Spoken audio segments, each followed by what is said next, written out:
Reaction, किस reaction को elementary कहा जाए? एन एलिमेंट्री रिएक्शन को ऐसे डिफाइन कर सकते हैं, reaction that takes place in a single step and can not be broken further a simpler step. कोई भी एक ही रिएक्शन है और वो सिंगल स्टेप में हो रही है और उसको आप उससे छोटे स्टेप में नहीं तोड़ सकते।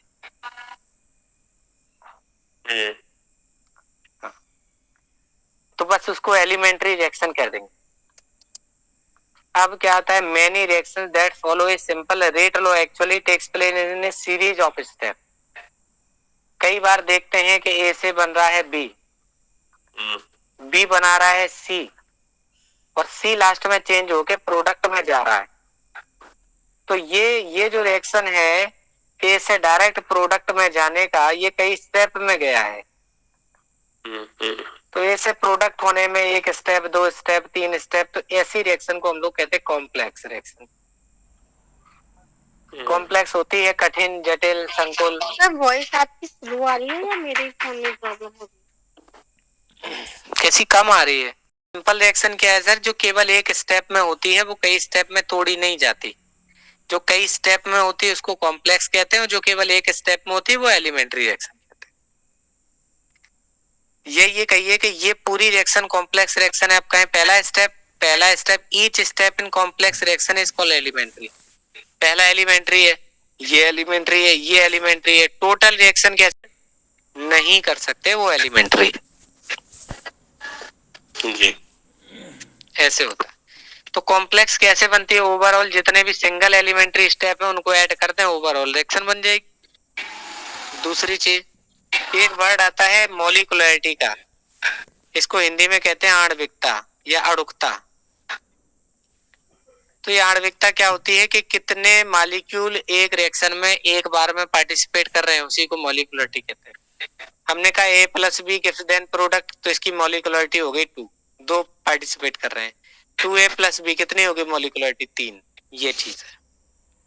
किसी भी रासायनिक अपक्रिया में भाग लेने वाले न्यूनतम अभिकारक अणुओं की संख्या अपक्रिया की आणविकता कहलाती है। The minimum number of reactant molecules which participate take in reaction is called molecularity of reaction.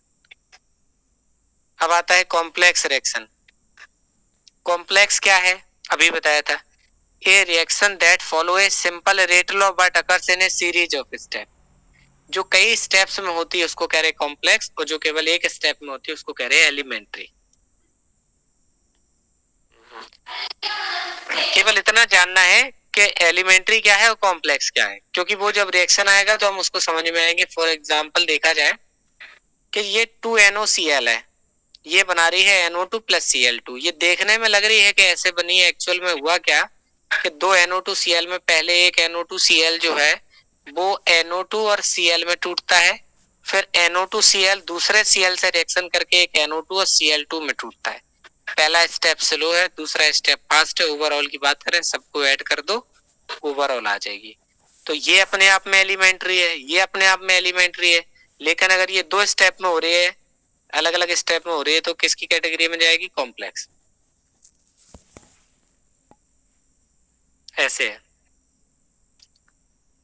The first step of slower as second is rate determining step. ये क्या है? जो फर्स्ट स्टेप स्लोएस्ट है और यही स्टेप ही क्या होगा? Rate determining step होगा। जो स्टेप स्लो होगा उसी का रेट निकाला जाएगा, ये याद रखना है।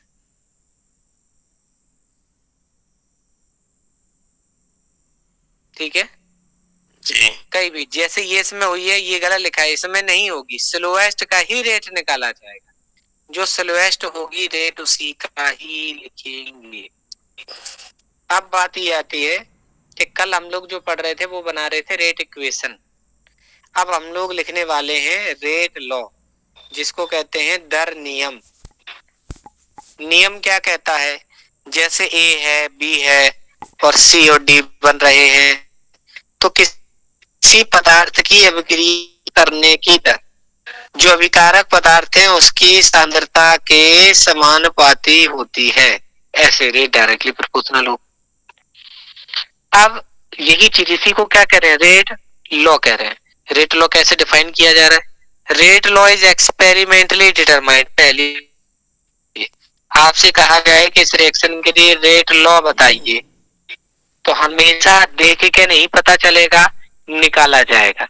With the expresses the rate chemical reaction in terms of molar concentration of reactant. जो अब क्रिया में भाग ले रहे हैं उनसे देखो कैसे। जैसे अभी आपने देखा ए के आगे ए लगा, बी के आगे बी लगा, तो रेट लिखा जाएगा के ए पे पावर ए, बी पे पावर बी। नहीं, ये लिखा जाना सही नहीं है। वास्तव में अगर आप रेट लॉ लिखना चाहते हैं तो ए पे पावर जो प्रैक्टिकली आएगी वो लगेगी, बी पे पावर वो आएगी जो प्रैक्टिकली। अब आपके दिमाग में आ रही होगी कैसे, ये प्रैक्टिकली वाला खेल क्या है। आइए 1 मिनट के लिए समझते हैं। जैसे CH3COO C2H5 ये एस्टर है, ये H2O है। जब इसकी रिएक्शन जब आप कराते हैं तो यहाँ एसिटिक एसिड और एल्कोहल बनता है। अब क्या देखा गया इस रिएक्शन में, आपने देखा कि 2 चीजें पार्टिसिपेट कर रही हैं। ये जो ईस्टर है इसकी कंसंट्रेशन को अगर हम बढ़ा देते हैं तो जो रिएक्शन का रेट है, जो स्पीड है, वो भी बढ़ जाती। जब हमने एस्टर को कम किया तो रेट कम हो जा रहा था। फिर हमने क्या किया, इसको कांस्टेंट रखा। फिर हमने H2O की मात्रा बढ़ाई, लेकिन रेट पे कोई फर्क नहीं पड़ा, कांस्टेंट रहा। फिर हमने पानी को और कम कर दिया, फिर भी कोई फर्क नहीं पड़ा। और पानी ज्यादा बढ़ा के देखा तब भी रेट पे कोई फर्क नहीं पड़ा। इसका मतलब इस रिएक्शन के लिए अगर आप रेट लिखना चाहते हैं तो रेट इक्वल टू या rate directly proportional to concentration of ester and concentration of water. तो वेटर के कम या ज्यादा करने से वाटर पे रेट ऑफ रिएक्शन पे कोई फर्क नहीं पड़ा तो पावर 0, और इस पे पड़ेगा तो कुछ जितना पड़ेगा उतना चढ़ा दिया जाएगा। अभी हम सिखाएंगे कितना कैसे लगाया जाएगा। तो किसी की कंसंट्रेशन कम या ज्यादा करने से उसके रेट पे कोई फर्क ना पड़े, तो ये बात हम कैसे निकाल पाएंगे। ये जरूरी नहीं है कि इसके आगे 1 लिखा है तो पावर 1 ही लिखी जाएगी, इसलिए ये वाला इक्वेशन नहीं लगेगा। एक्सपेरिमेंटली डिटरमाइंड की जाएगी कि ए पे पावर पी लगेगा, बी पे पावर क्यू लगेगा। ये वाली बात समझ, यहां तक क्लियर है सबको।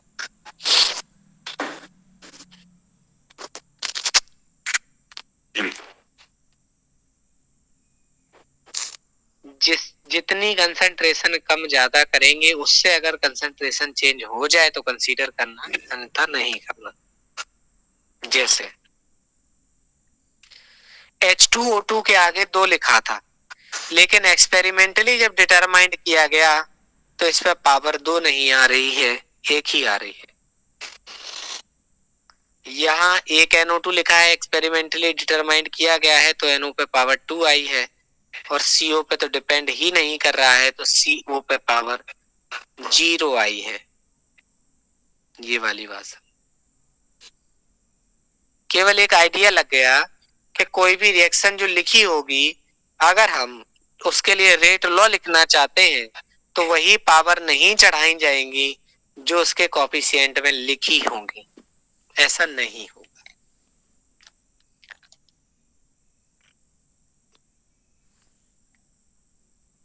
नेक्स्ट आता है एप्लीकेशंस ऑफ रेट लॉ। इस रेट लॉ से हमें पता क्या चलेगा एक्चुअल में, bye knowing the rate law, the rate constant के कहते हैं। The rate of reaction of any given composition of reaction mixture can be estimate की जा सकती है। It can be used to estimate the concentration of reactant and product any instant after the start of reaction. इस rate law से हम क्या पता कर सकते हैं कि at a particular time reactant की कंसंट्रेशन क्या है, प्रोडक्ट की कंसंट्रेशन क्या है। रेट लॉ जानने के बाद किसी भी रिएक्शन की मैकेनिज्म कैसे निकाली जाएगी ये भी बात।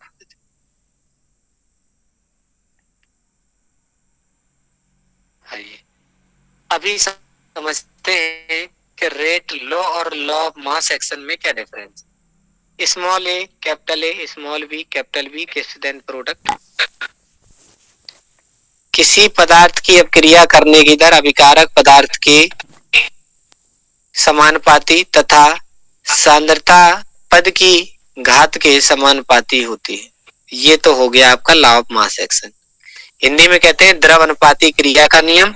अभी जब हम लोग केमिकल इक्विलिब्रियम पढ़ेंगे तो वहां पढ़ेंगे लॉ ऑफ मास एक्शन, द्रव अनुपाती क्रिया का नियम। गुलबर्ग और बागे नाम के दो वैज्ञानिक थे, इन्होंने बताया। अब बात करते हैं रेट लॉ की। इसी के लिए अगर रेट लॉ लिखा जाएगा तो rate is directly proportional to concentration of A into concentration of B पे पावर यहां लिखा जाएगा अपॉन यहां कुछ लिखा जाएगा।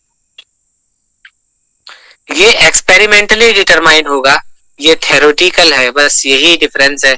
Law of mass action is based on the stoichiometry. Stoichiometry में जो कोएफिशिएंट लगा होगा वो जो बैलेंस इक्वेशन है उसका पावर चढ़ा होगा रेट लॉ में। लेकिन जो कंसंट्रेशन टर्म होती हैं जिनमें एक्चुअल में रेट डिपेंड करता है वो पावर चढ़ाई जाती हैं। क्या इतनी बात क्लियर है? वैसे हमें पढ़ना रेट लॉ ही है, यही पढ़ना है, ये नहीं पढ़ना है। लॉ ऑफ मास सेक्शन पढ़ेंगे केमिकल इक्विलिब्रियम चैप्टर। अब बात आती है रेट कांस्टेंट किसको कहते हैं। अभी आपने देखा था, हमने लिखा rate is directly proportional to concentration of A into concentration of B. यहाँ पे जो प्रोपोर्शनल का साइन हटाएंगे, जो कांस्टेंट लगाएंगे, इसी का नाम ही क्या है? Rate constant. कैसे डिफाइन करेंगे? इसकी कंसंट्रेशन भी 1 हो जाए, इसकी कंसंट्रेशन भी 1 हो जाए तो रेट किसके इक्वल हो जाएगा? के के इक्वल हो जाएगा। If the rate of reaction when the concentration of each reactant is taken unity 1 mole per liter for given reaction it is the constant at a particular temperature or independent of concentration of reactant। क्या कह रहे हैं कि जब जो rate हम लोग निकाल रहे हैं वहां पे जो भी रिएक्टेंट है उनकी कंसंट्रेशन अगर बंद कर दी जाए तो जो भी रेट आएगा वो स्पेसिफिक रेट कहलाएगा या वो वैल्यू कैसी हो जाएगी? कांस्टेंट हो जाएगी। बस इतनी सी बात है। अब रेट कांस्टेंट की स्पेशल बात जो एग्जाम में पूछी जाएगी। अच्छा ये बताइए, पहले के समझ में आया? या किसी रिएक्शन के लिए कहते हैं स्पेसिफिक रेट क्या है? स्पेसिफिक रेट तब निकलता है जो भी रिएक्टेंट है उनकी सबकी कंसंट्रेशन क्या हो जाए? यूनिटी हो जाए, तो वही रेट ही रेट कांस्टेंट के बराबर हो जाएगा। इसी के की वैल्यू, रेट के की वैल्यू के बराबर हो जाएगा तो इसी को क्या कह देंगे हम? स्पेसिफिक रेट कह देंगे। Specific rate.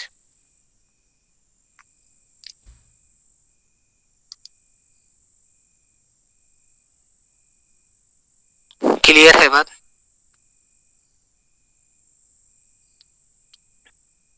जहां नहीं आई है कोई बात बता दें, अगर कोई चीज नहीं समझ में आई है।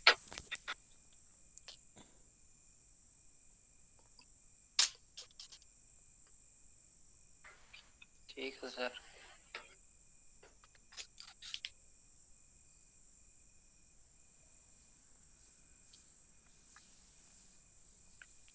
अब इन्होंने एक बात कही है जो रेट के होगा, के की बात है। For a reaction it constant eight a particular temperature and independent of concentration of reactant. के जो है वो रिएक्टेंट की कंसंट्रेशन पे डिपेंड नहीं करेगा और इसकी वैल्यू एक पर्टिकुलर टेम्परेचर पर एक डेफिनेट होगी, यानी कि अलग अलग टेम्परेचर पर। इसका मतलब के जो है वो टेम्परेचर डिपेंडेंट हो गया एंड कंसंट्रेशन ऑफ रिएक्टेंट के इंडिपेंडेंट हो गया। क्या इतनी बात क्लियर है?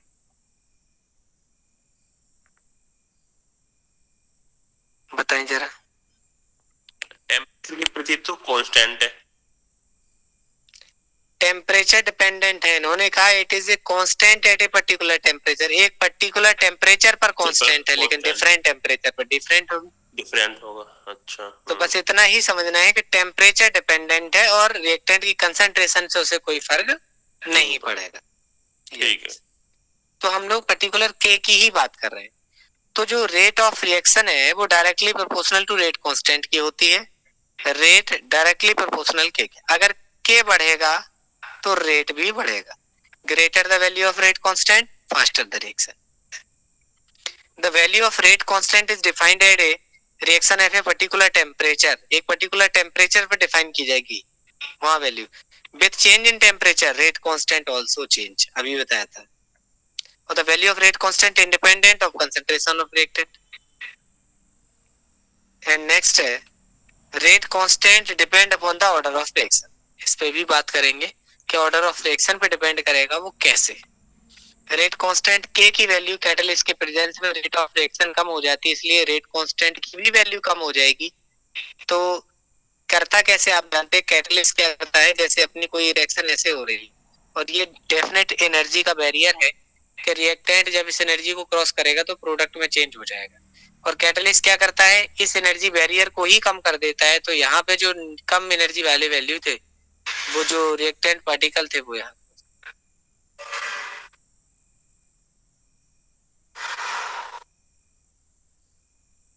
इतनी बात समझ आ गई।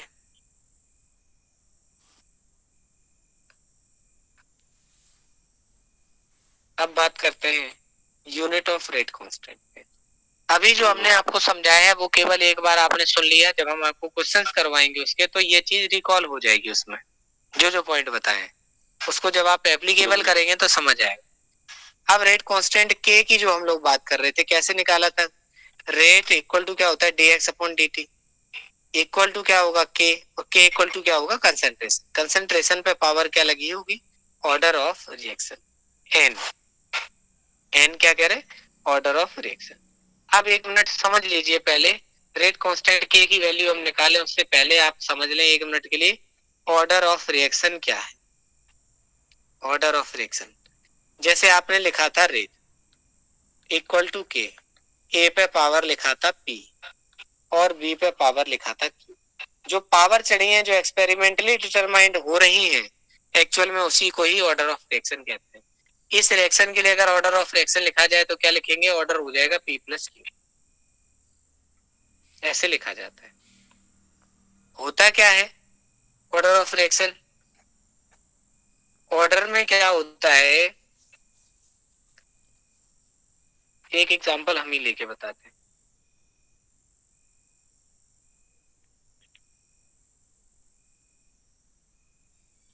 जैसे अभी हमने आपको एस्टर का एग्जांपल लिया था, CH3 C00C2H5 plus H2O acid की प्रेजेंस में, आगे बना था CH3COOH प्लस C2H5। इसकी कंसंट्रेशन बढ़ाने से रेट पे कोई फर्क नहीं पड़ा था, लेकिन इससे पड़ा था। तो रेट इक्वल टू के इक्वल टू एस्टर पे पावर कुछ और H2O पे पावर। H2O पे पावर तो समझ में आ गई कि इसकी कंसंट्रेशन चेंज करने से रेट पे कोई फर्क नहीं पड़ रहा है, तो पावर की। अब बात आती है एस्टर पे क्या लगा। अब हमने क्या किया, इतनी इसकी जो भी कंसंट्रेशन थी हमने क्या कर दिया, इसको 2 टाइम। जैसे ही दुगना किया तो जितनी स्पीड से चल रही थी रिएक्शन वो भी कितनी हो गई, दुगनी। फिर हमने क्या किया, इसको 3 गुना कर दिया तो रेट भी 3 गुना हो गया। तो जितने टाइम कंसंट्रेशन चेंज करने से रेट उतने ही टाइम वहां जाए तो समझ जाएंगे कि वो फर्स्ट ऑर्डर रिएक्शन की रिएक्शन है। तो वास्तव में कैसे डिफाइन करेंगे ऑर्डर ऑफ रिएक्शन को, किसी भी रासायनिक अभिक्रिया में उन अभिकारक अणुओं की संख्या जिनकी सांद्रता परिवर्तन से अभिक्रिया की दर बदलती हो, वही अभिक्रिया की कोटि होती है।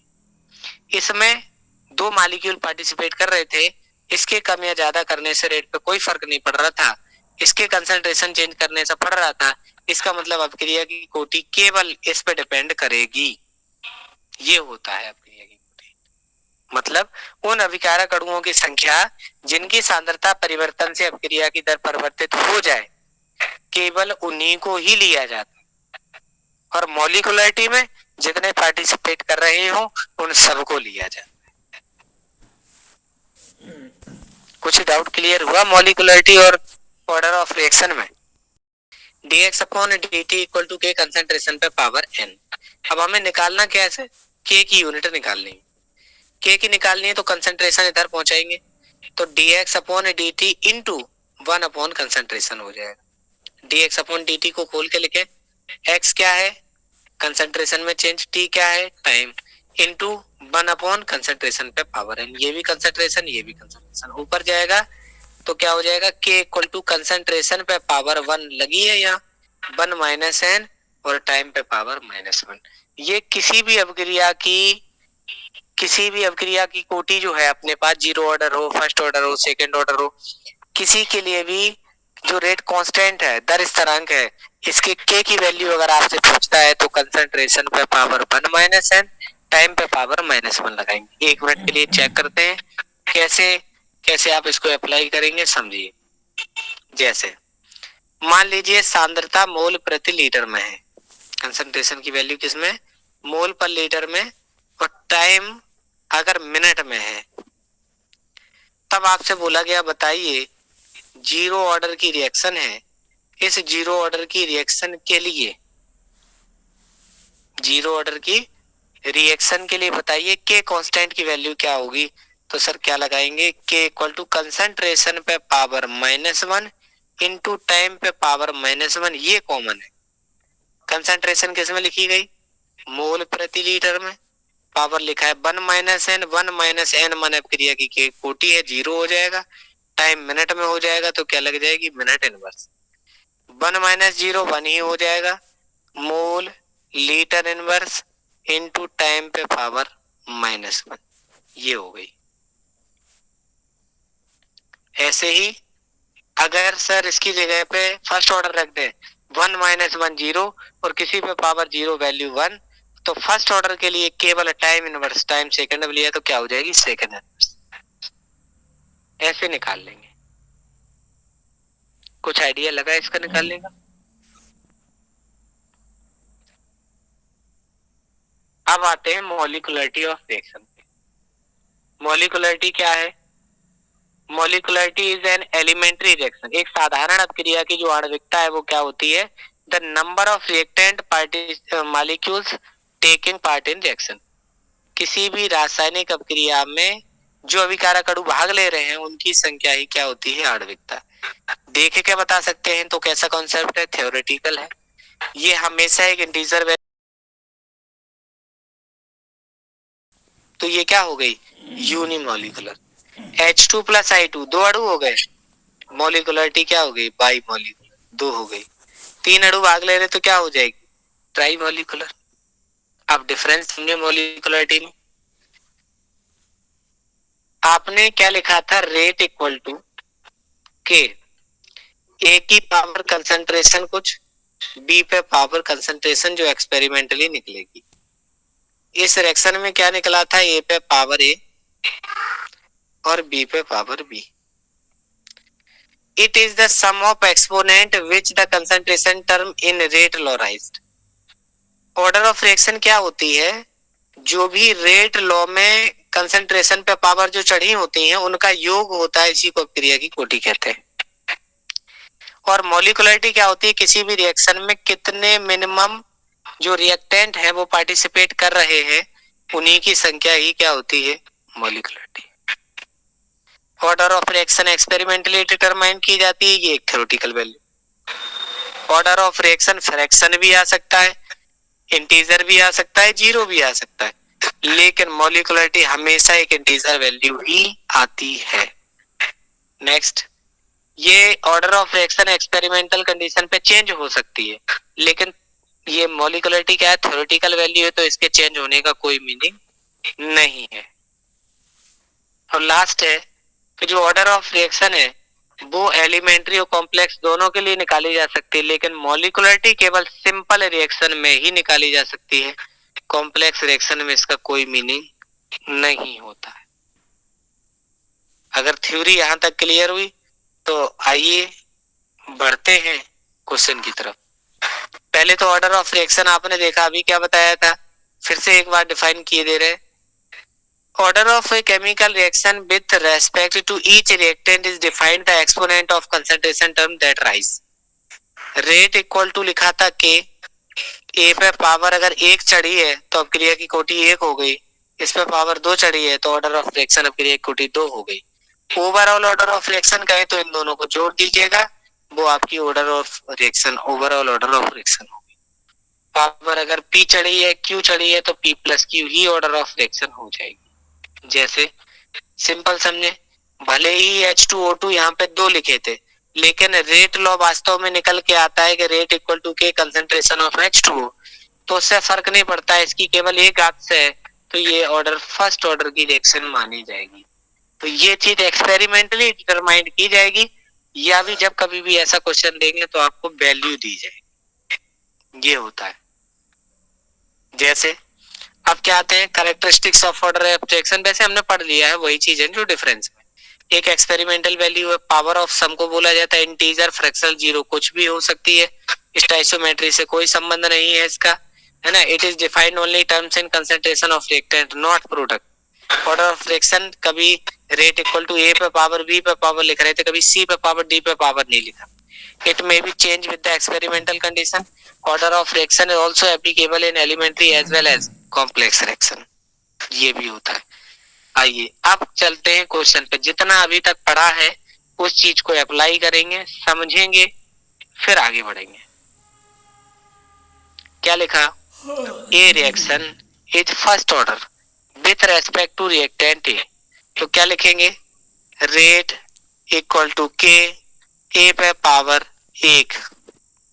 Second order with respect to reactant B, तो बी पे पावर कितनी लगा दें, सेकेंड ऑर्डर। बस पूछा है रेट लॉ, क्या लिखा जाएगा, पहला ऑप्शन देखिए, rate equal to k A पे पावर 1 बी पे पावर 2, ऐसे लिखी जाएगी। डायरेक्ट वो तो देगा, क्वेश्चन देगा, वैल्यू रखनी है बस। अरे समझ नहीं आया, एक बार फिर से समझा दीजिए।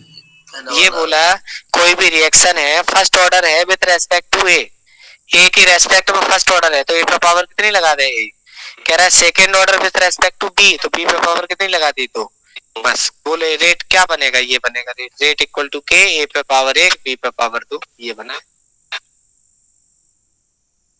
अब पूछे क्या चीज नहीं समझ में आई, ठीक है समझ आ गया। सर के होना जरूरी है, मतलब बी में तो दे रखा ना रेट बराबर 1 पे पावर 1 बी पे पावर 2। अब रीजन ये है, rate is directly proportional to concentration पे पावर होती है, अब ये तो हटाना पड़ेगा। जी जी। Molecularity of element reaction may be 0, it may be integer, may be semi integer. तो मोलिकुलरिटी हमेशा, यही तो बोला है कि ए रिएक्शन कोई एक अभिक्रिया है जिसमें रिएक्टेंट ए है, एक रिएक्टेंट बी है, उसमें रिएक्टेंट ए फर्स्ट ऑर्डर पे कर रहा है और बी जो है सेकेंड ऑर्डर पे कर रहा है। अब आप बताइए कहाँ रिएक्शन नहीं है, वो तो डायरेक्ट कह रहा है कि एक अपक्रिया है जिसमें एक ए है एक बी है। Molecularity of an element reaction, साधारण अपक्रिया के लिए हमेशा क्या होगी, एक integer value, always integer. Yes. अगला है unit of rate constant of first order. क्या बताया था, फर्स्ट ऑर्डर की अगर के की यूनिट निकालें, किसी की भी निकालें, कंसंट्रेशन पे power 1 minus n into time पे पावर -1, एन माने क्रिया की कोटि, तो कंसंट्रेशन पे पावर 1 माइनस 1, 1 माइनस 1 0, और किसी पे पावर 0 तो 1 हो जाएगी, टाइम इनवर्स बचेगा।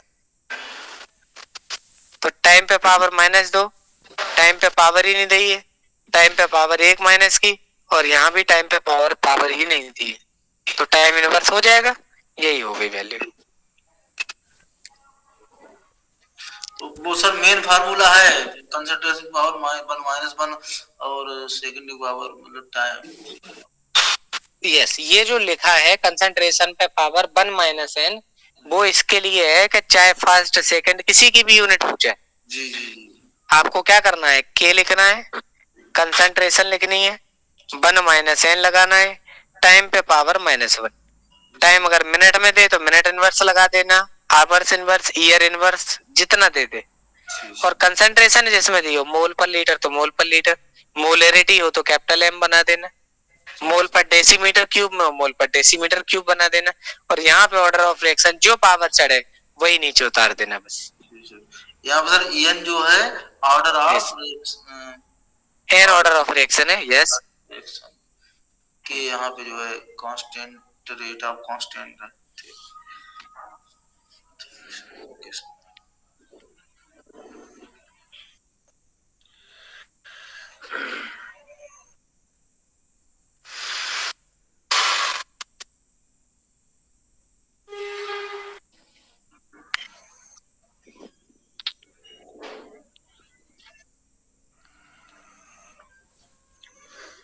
तो आ गया।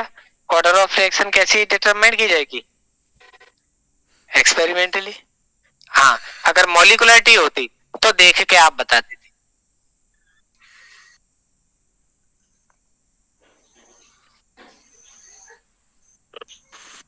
रिएक्शन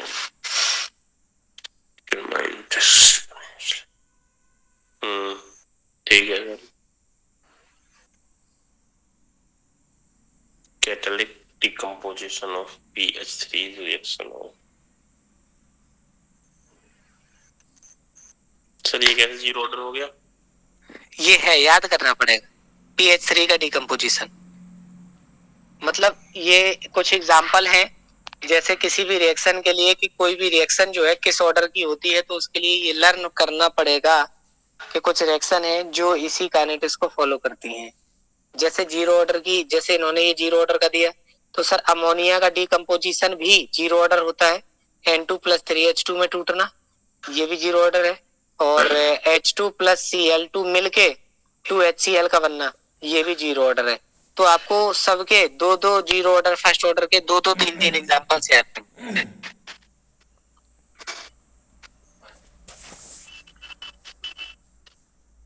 ठीक सर, याद ही करना पड़ेगा, वहां कोई ऑप्शन नहीं है।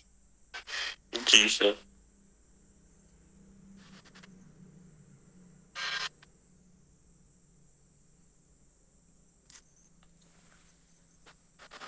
नेक्स्ट देखिए, क्वेश्चन नंबर 6।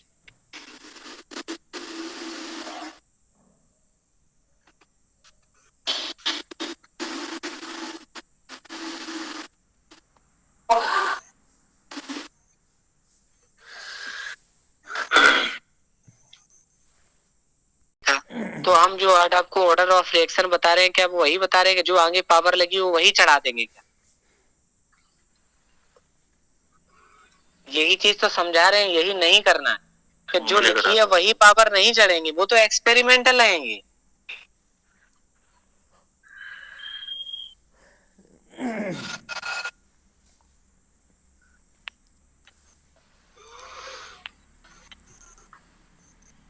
नहीं समझ में आई बात? क्या कह रहा है? आपने एक ही स्टेप पढ़ा, फिर आगे वो लिखा था फॉलोइंग मैकेनिज्म सजेस्टेड, कि यही मैकेनिज्म ये बताती है कि ये एक स्टेप में हो रही है, ये दो स्टेप में हो रही है। और पहला स्टेप स्लो है, दूसरा स्टेप फास्ट है। फर्स्ट जो स्टेप स्लो होता है वही RDS होता है, रेट डिटरमाइनिंग स्टेप होता है। इस पे आंसर नहीं लगाएंगे, इस पे लगाएंगे, तो ये आंसर हो जाएगा, पावर 2 वाला नहीं होगा।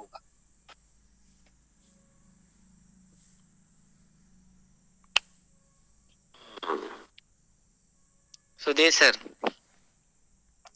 हमेशा स्लो पे डिपेंड करेगी, फास्ट पे नहीं करेगी। दूसरी बात, अगर ये नहीं देता तो ये जरूरी नहीं था जो लिखा है वही लगेगी पावर। हो सकता था नहीं देता तो हम मान लेते कि A पे पावर A, B पे पावर 2 लग जाएगी, लेकिन उसने तो खोल के नीचे दे दिया, तो अब स्लोएस्ट पे ही डिपेंड करेगी, ये भी confirm.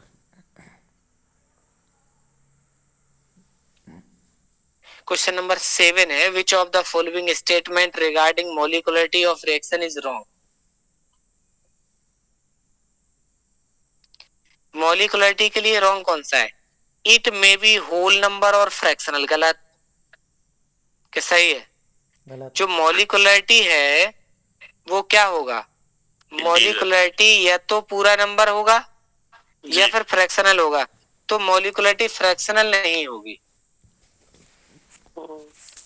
It calculated from the reaction mechanism, क्या मॉलिक्युलरिटी ऐसे वो कही जाती है क्या? रिएक्शन मैकेनिज्म से निकाली जाती? नहीं, वो तो थ्योरेटिकल वैल्यू है, देख के बता सकते हैं। It depend of rate determining step, इसे रेट डिटरमाइनिंग से कोई फर्क नहीं पड़ता। तीनों गलत हैं, कौन सा सही है ये पूछना चाहिए था। कौन सा राइट है या करेक्ट है? विच वन इज करेक्ट ज्यादा सही है राइट लिखने से अच्छा। करेक्ट ये है कि the number of molecules reactant part in a single step chemical reaction, ये मॉलिक्युलरिटी की डेफिनेशन। रॉन्ग गलत पूछ लिया, वहां करेक्ट पूछना चाहिए था, तो करेक्ट चौथा सही है, बाकी के 3 गलत ही हैं।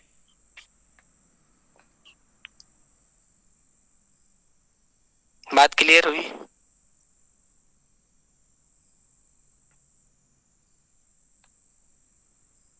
नेक्स्ट है, many reactions proceeds in A sequence of step. कोई भी रिएक्शन कई स्टेप्स में होती है, तो ओवरऑल ऑर्डर ऑफ रिएक्शन किस बात पे डिपेंड करती है? जो ऑर्डर ऑफ रिएक्शन है वो स्लोएस्ट स्टेप पे ही डिपेंड करती है। यस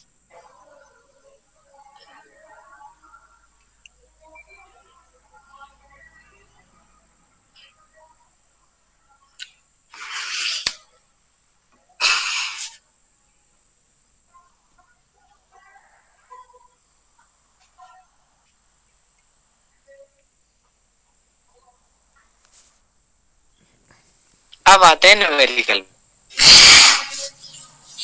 पहले तो 10 नंबर करिए, फिर 9 हम बाद में बताएंगे। ए प्लस बी प्लस सी प्रोडक्ट बना रहा है, जहां रेट के रेट बराबर के ए पे पावर 2, बी पे पावर 1, सी पे पावर 1/2 है। ओवरऑल ऑर्डर ऑफ रिएक्शन बताएं। क्या डेफिनेशन पढ़ी थी? Overall order of reaction P plus की क्यू प्लस आर, यानी कि टोटल क्या होता है? एडिशन होता है।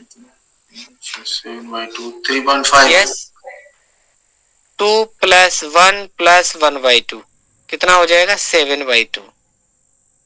तो सबको क्या कर देना है? ऐड कर देना है बस। चलिए अब क्वेश्चन नंबर पे आते हैं 9 पे। इन्होंने कहा था rate of A first order reaction ये है, द रिएक्टेंट कंसंट्रेशन ये है, रेट कांस्टेंट की वैल्यू बता दीजिए। क्या लिखा जाएगा सर? रेट इक्वल टू के, यहाँ पे लिखा जाएगा पावर 1, ऐसे लगेगा।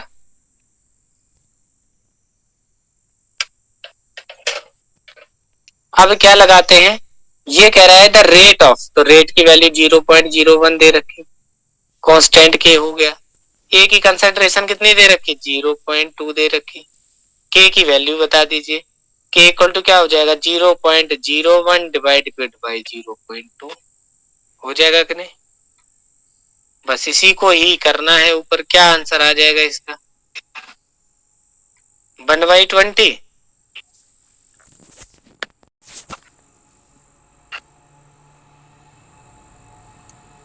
ठीक है,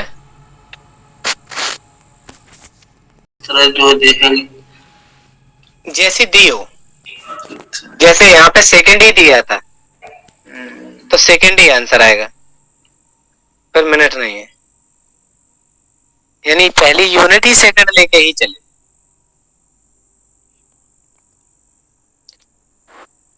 कह रहा है ए से बी से प्रोडक्ट बनता है। अब हमने क्या किया? रेट इक्वल टू क्या लिख लिया सर?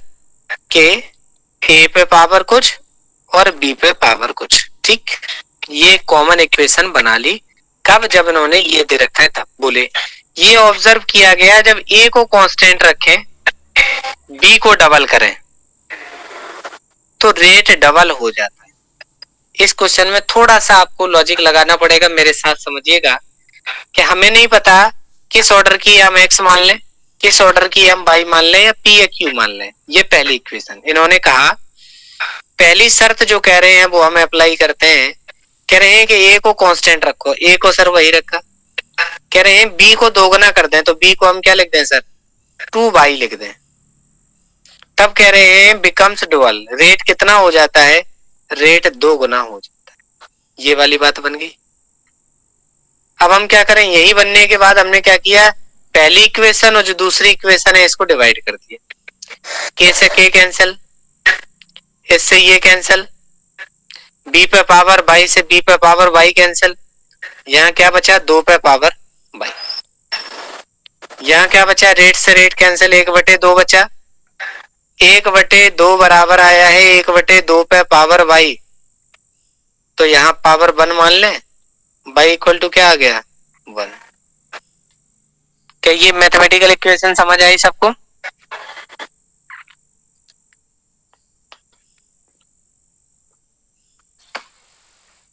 बताएं सर। जी जी जी।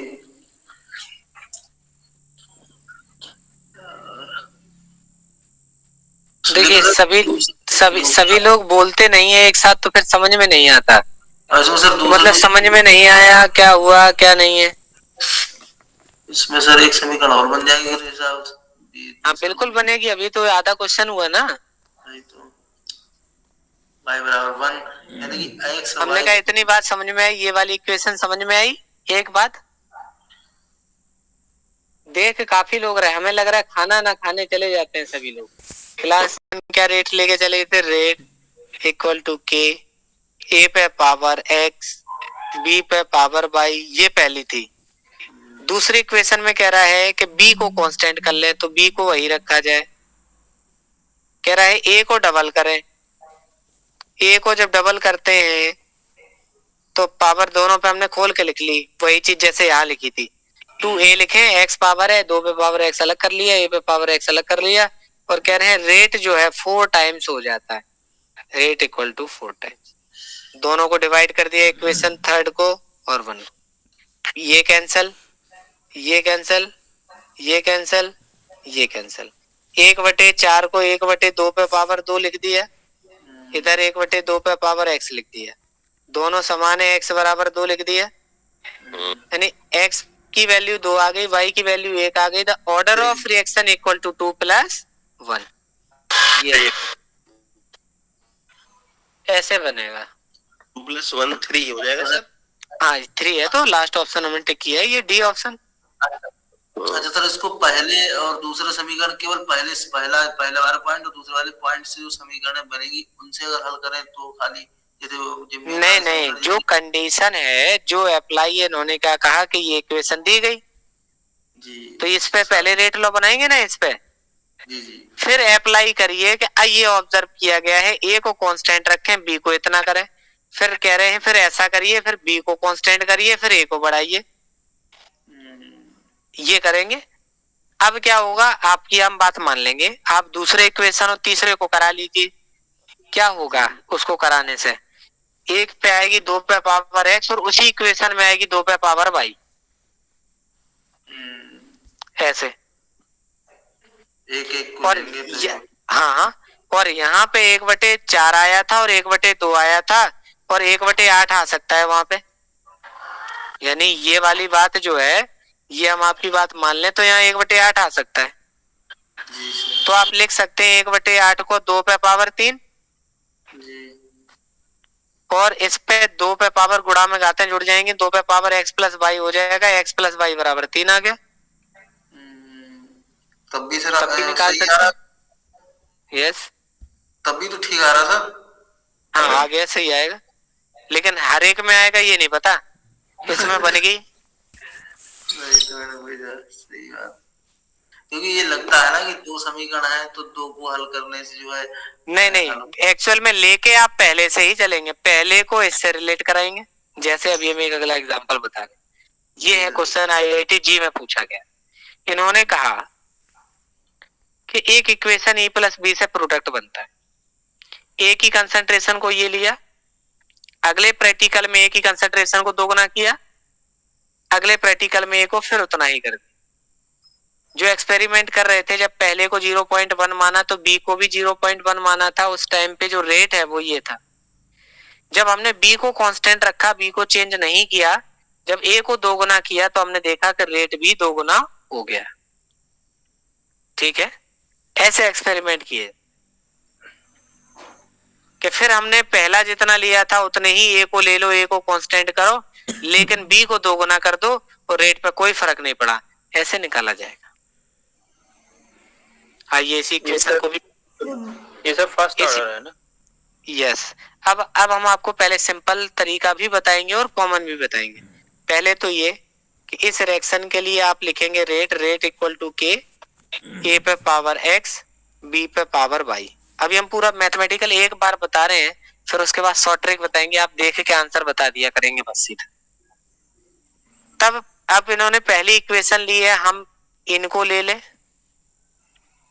यही तो समस्या है इसमें। हाँ, इन 3 को ले ले, इनको ले ले। आइए पहली इक्वेशन में हमने क्या लिखा था, rate equal to k, A पे पावर कुछ लगी होगी हमें नहीं पता, बी पे पावर कुछ लगी होगी नहीं पता। आइए पहली इक्वेशन से रिलेट कराते, रेट है सर 0.05 बराबर के। ए की कंसंट्रेशन भी है 0.1 पे पावर क्या लगा दें x। अगला क्या है, नीचे भी है b, ये भी कितना है 0.1 पावर क्या लगा दें y। दूसरी इक्वेशन पे आते हैं।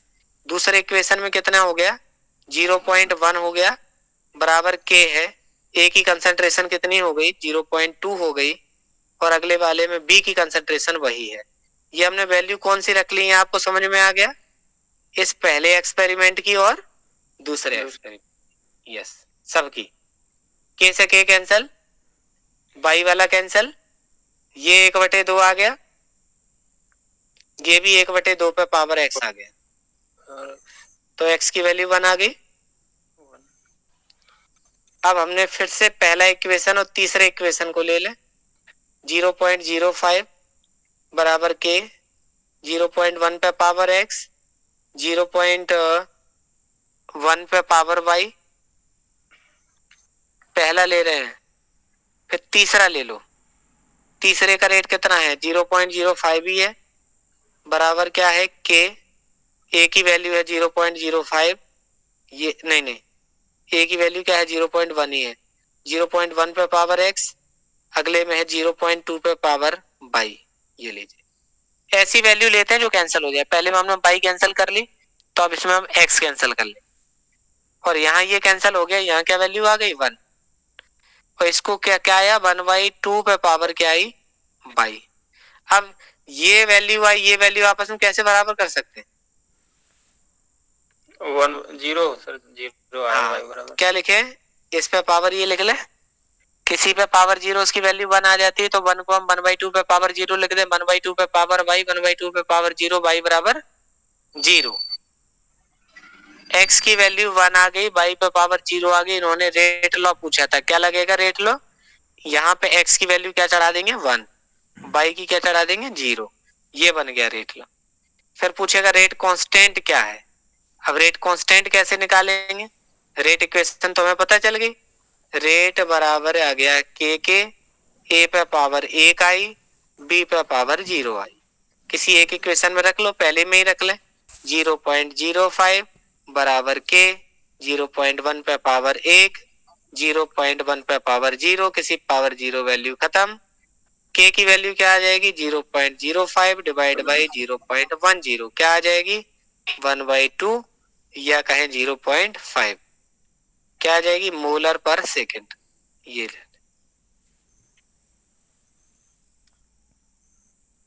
अब ट्रिक क्या है, अब ट्रिक ये है कि आपने देखा था ए की कंसंट्रेशन, ए की कंसंट्रेशन, ए की कंसंट्रेशन, ए की कंसंट्रेशन को सर यहाँ कितना कर रहे हैं डायरेक्ट दिख रहा है 2 टाइम, और बी को क्या किया है नो चेंज। जब ए की कंसंट्रेशन को 2 गुना किया तो यहाँ रेट डायरेक्ट 2 गुना होता हुआ नजर आ रहा है कि नहीं। Yes sir. तो जब किसी भी डाटा में जब कंसंट्रेशन को जितने ही गुना करे रेट उतने ही गुना चेंज हो जाए तो फर्स्ट ऑर्डर होती है, कुछ नहीं सोचना, बस फिर पूरी इक्वेशन लगाने की जरूरत नहीं है। सर इसके यूनिट को भी देख के बता सकते हैं फर्स्ट ऑर्डर, नहीं हर जगह नहीं होगी ना ना ना ना ना ना, यहाँ पे दिया सर इसमें। हाँ बताइए कैसे। ये इनिशियल कंसंट्रेशन है, सबकी कंसंट्रेशन इसी में होती है dx/dt के ही टर्म में। dx माने मोल पर लीटर और पर सेकंड मोल पर लीटर कंसंट्रेशन चेंज हो रही है। आप वैल्यू तब बता सकते हैं जब कांस्टेंट k की वैल्यू आपको पता हो। ऑर्डर ऑफ रिएक्शन तभी बता सकते हैं जब रेट कांस्टेंट k की वैल्यू पता हो, ना कि इनिशियल रेट से ना रिएक्टेंट की कंसंट्रेशन। सबकी यही लिखी होगी, सबकी यही लिखी होगी सर, अभी देखना हम दिखाएंगे। ठीक सर। 0.1 कितनी कर दी हमने दोगुनी, दुगनी किया तो रेट भी कितनी हो गई 2 गुनी ही हो गई। तो जब भी कंसंट्रेशन रिएक्टेंट की कंसंट्रेशन जितने भी टाइम्स की जाए और रेट भी अगर उतने ही टाइम्स चेंज हो जाए तो समझ लेना उस रिएक्टेंट पे पावर 1 ही है। ये है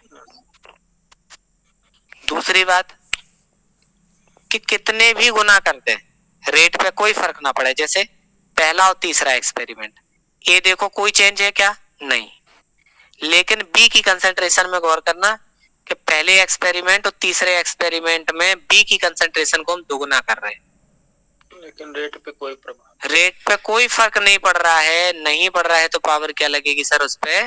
0। ये चीज है। दो हो गई। एक तो 0 ऑर्डर के कितने भी टाइम्स करें लेकिन नो चेंज हो, 0 ऑर्डर। अगर फर्स्ट ऑर्डर है, अगर 2 टाइम्स करें तो रेट भी 2 टाइम्स, 3 टाइम्स करें तो रेट 3 टाइम्स, तो फर्स्ट ऑर्डर। और अगर सेकेंड ऑर्डर है तो रेट को 2 टाइम करें तो सॉरी कंसंट्रेशन को 2 टाइम करें, रेट अगर 4 टाइम्स हो जाए, इसका मतलब 2 पे पावर सर कितनी लगी होंगी? 2 ही लगी होंगी, तभी 2 की वैल्यू कितनी हो गई होगी? 4। यस, अब पकड़ गए होंगे बात। आइए अप्लाई करते हैं इस वाले क्वेश्चन पे।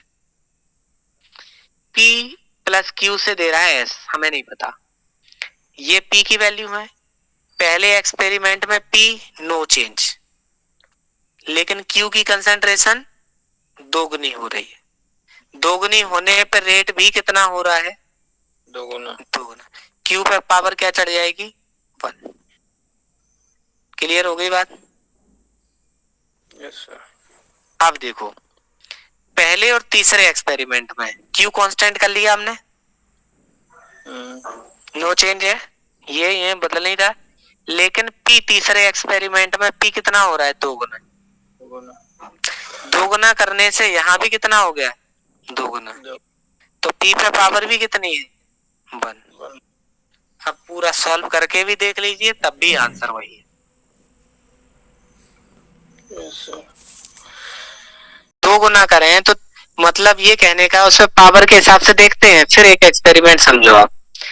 हमने कहा बताना जरा कि एक ही कंसंट्रेशन को हमने दोगुना किया, एक ही कंसंट्रेशन को दोगुना किया, लेकिन रेट 8 गुना हो गया। बताइए ऑर्डर ऑफ रिएक्शन क्या है? कि 2 पे पावर यहाँ कितनी चढ़ा देंगे? तो सबके लिए अप्लाई की जा सकती है। हम आपको ये बता रहे हैं कि केवल जितने गुना करें अगर उतने ही गुना रहे तो फर्स्ट ऑर्डर। केवल एग्जाम्पल था तो एक हमने समझा है, बाकी का कुछ चीज आपको खुद पकड़नी है। इसमें अप्लाई करिए, खुद से सोच के देखिए। चलिए बताइए, बस फिर उसके बाद ओवर कर। हो रही है इस रिएक्शन के लिए रेट आप क्या लिखेंगे? क्योंकि 2 रिएक्टेंट है ना, एक रिएक्टेंट NO है, एक रिएक्टेंट Cl2 है, तो एक की वैल्यू x, एक की वैल्यू y। तो आपने जो पावर 3 बताई है वो x की वैल्यू बताई कि इसकी बताई? किसके रेस्पेक्ट में? NO के रेस्पेक्ट में ऑर्डर थर्ड ऑर्डर है कि Cl2 के रेस्पेक्ट में? सर कॉन्सेप्ट समझा नहीं हमें। मतलब ये लग रहा है कि काफी मेहनत करने के बाद 3 रिएक्शन बताने के बाद भी आंसर 0। एक ही इसकी कंसंट्रेशन को चेंज नहीं किया है, इसकी कंसंट्रेशन को दोगुना किया है, रेट दोगुना हो रहा है, Cl2 की बदलने से दोगुना हो रहा है, फिर Cl2 पे पावर 1 है। सर पहले से कंपेयर करेंगे दूसरे और तीसरे को। अरे सर एक को कांस्टेंट करके रखिए ना, एक को रोकिए, एक को नहीं रोकोगे। अच्छा दोनों को हम बढ़ा लें साथ में तो पूरा रेट आप कैसे जानोगे? जैसे हम 3 लोग धक्का लगा रहे, एक ताकत ही नहीं लगा रहा, हाथ लगा रहा है खाली, आप बता दोगे 3 में से किसने धक्का लगाया? जी सर।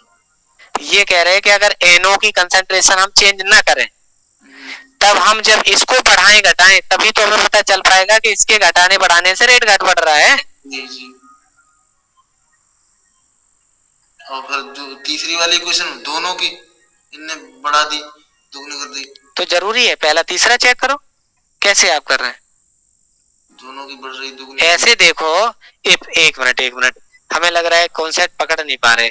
पहले आपने NO को कांस्टेंट किया था, अब की बार इसको कांस्टेंट करो, तो वो कौन सी है सर? दूसरी तीसरी है कि नहीं? देखो यहाँ कांस्टेंट है दोनों, है कि नहीं कांस्टेंट? Cl2 तो पता हमें चली गया, तो Cl2 कांस्टेंट कर लिया।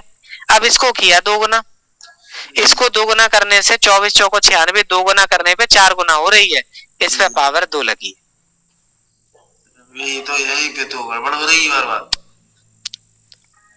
क्या चीज गड़बड़ हो रही है, आप हमें ये बताइए। अब ठीक है सर, पहले हो रही थी वही तो मतलब मिसअंडरस्टैंडिंग दो पे डिपेंड कर रही है, इस पे भी डिपेंड कर रही है, इस पे भी डिपेंड कर रही है। एक किसी के कंसंट्रेशन को रोक के रखिए, एक को चेंज करिए, रेट चेक करिए। किसी एक को रोक के रखिए, किसी एक को चेंज करिए, फिर रेट चेक करिए, पता चल जाएगा इसके बारे में क्या है, इसके बारे में क्या है। जी सर। आंसर 4 गुना हो रहा है, तो हम तो ये वैल्यू कर रहे हैं ना, इनसे हमें क्या फर्क है, ये तो हम चेक कर रहे हैं कि इसको दोगुना करने से रेट 4 गुना हो रहा है, 4 की वैल्यू ही कहीं नहीं रखनी। जी सर, कंपेयर करेंगे वो तो कट ही जाएगा। आई नो कट जाएगा, सीएल कट जाएगा, केवल जी रह जाती।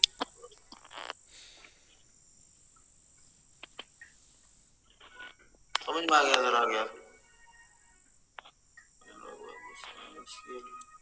सर आप